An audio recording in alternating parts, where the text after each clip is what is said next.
Be be Amna کہتی ہیں کہ میرے حمل کے جو 9 مہینے تھے وہ اس طرح گزرے کہ مجھے پتہ ہی نہیں چلتا تھا کہ میں بیماری میں ہوں یا نہیں. مجھے کوئی حمل کی تکلیف نہیں تھی، لیکن میں 3 باتیں بڑی انوکھی دیکھتی تھی.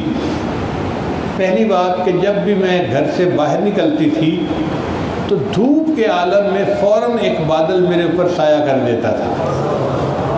مجھے دھوپ میں نہیں چلنا پڑتا تھا. دوسری علامت میں یہ دیکھتی کہ میں جہاں چل کے جاتی تھی راستے میں درخت ہوتے تھے تو ان کی ٹہنیاں جھک کے ایسے کرتی تھیں جیسے مجھے سلام کر رہی ہیں. اور تیسری نشانی اس سے بھی بڑی تھی کہ لڑکیاں نوجوان زمزم بھر کے لاتی تھیں گھروں میں. جب میں زمزم بھرنے کے لیے جاتی تو مجھے 20-30 فٹ نیچے سے زمزم کا ڈول نہیں نکالنا پڑتا تھا. میں قریب جا کے کھڑی ہوتی تھی، زمزم کا پانی اوپر آتے آتے 1 فٹ کنارے سے نیچے رہ جاتا. میں کنارے پر بیٹھ کر ہی بوکیاں بھر لیا کرتی تھی. یہ اتنا واضح تھا کہ مکہ مکرمہ کی دوسری لڑکیاں مجھے وہاں سے ہلنے نہیں دیتی تھی. آمنہ تم چلی جاؤ گی، پانی نیچے چلا جائے گا، ہمیں کھینچنا پڑے گا، تم یہیں رہو، ہمیں آسانی سے پانی مل جائے گا. میں یہ 3 نشانیاں دیکھتی تو میں سوچتی کہ یہ کیوں ہیں. تو میں کہتی ہو سکتا ہے کہ جو بچہ میرے وطن میں ہے وہ کوئی بڑا ہی بابرکت ہو کہ اس کی برکت سے اللہ مجھے یہ نشانیاں دکھا رہے ہیں. مگر گھر میں غربت تھی، چونکہ خامن فوت ہو گئے تھے اور خرچے کے لیے کچھ نہیں تھا. حتیٰ کہ جس رات بچے کی ولادت تھی اس رات گھر میں جلانے کے لیے چراغ بھی نہیں تھا، اندھیرا ہی اندھیرا تھا. ایک وقت آیا کہ آسمان کے اوپر سرخ ستارہ چمکا.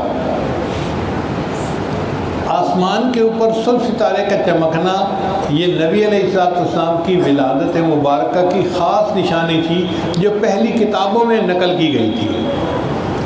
اب یہودیوں کے تو اندر ایک کوہرام مچ گیا کہ بھئی نبی آخر الزمان پیدا ہونے والے ہیں، پتہ کرو کس گھر میں ہے کوئی بچہ.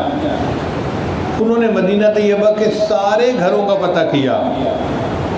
پتہ چلا کہ عورتیں حاملہ تو ہیں مگر کسی کو ابھی 5 مہینے باقی ہیں، کسی کو 6 مہینے باقی ہیں، کسی کو 7 مہینے باقی ہیں. ایسی کوئی عورت بھی نہیں کہ جس بچہ قریب الولادت ہو، تھوڑے وقت میں پیدائش ہوئے. یہودیوں نے کہا بھائی یہ مسئلہ کیا ہے؟ ان کا ہو سکتا ہے کہ مدینہ کی بجائے مکہ میں کوئی بچہ پیدا ہو، مکہ میں پتہ کرو. چنانچہ مکہ مکرمہ میں پتہ کیا گیا تو ان کو پتہ چلا کہ ایک عورت ہے، اس کا نام ہے بی بی آمنہ، حضرت عبداللہ کی بیوی ہے اور قریش خاندان میں سے. اس کے ہاں بچے کی ولادت ہے اور چند دن بچے کی ولادت میں باقی ہیں. تو یہودیوں کو نبی علیہ السلام کی ولادت مبارکہ سے پہلے ہی اندازہ ہو گیا تھا کہ یہ بچہ مکہ مکرمہ میں پیدا ہوگا. لیکن چونکہ ان کی لڑی بنو اسماعیل میں سے تھی اور یہودی بنو اسحاق میں سے تھے، اس لیے خاندانی رقابت کی وجہ سے انہوں نے اس بات کو چھپائے رکھا کہ وہ جو نبی آخر الزمان ہے وہ ہماری لڑی میں نہیں، وہ دوسری لڑی میں پیدا ہوا. اللہ کی شان دیکھیے کہ ایک رات ایسی بھی آئی کہ جس رات میں جو کسرا بادشاہ تھا اس کے محل کے 14 کنگرے گر گئے اور اس نے ایک خواب دیکھا کہ عربی اونٹ جو ہے وہ گھوڑوں کو دھکیل کے عرب سے باہر نکال رہے ہیں. اور تیسرا ایک بتکدہ تھا ایران میں، اس کی آگ 1000 سال سے کبھی انہوں نے بجھنے نہیں دی تھی، وہ بھی اچانک بجھ گئی. یہ 3 عجیب نشانیاں تھیں. چنانچہ کسرا اٹھا صبح، اس نے خواب کی تعبیر دینے والوں کو بلایا اور کہا کہ مجھے بتاؤ میں نے یہ خواب دیکھا ہے.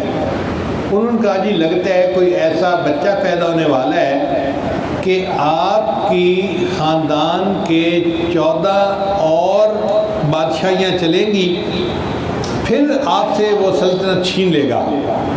آپ کے 14 کنگرے گرے ہیں نا، تو 14 بادشاہیاں چلیں گی.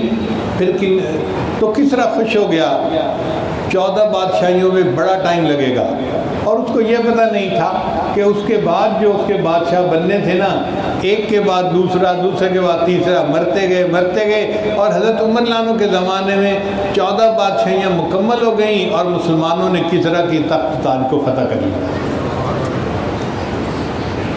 جو آتش کدہ کی آگ بجھی تھی، اس میں کیا حکمت تھی کہ اللہ نے یہ پیغام دے دیا کہ آگ کی اور بتوں کی پوجا کرنے والوں، اب بت پرستی کا زمانہ چلا گیا اور دنیا کو توحید کا سبق دینے والا دنیا میں آ گیا ہے۔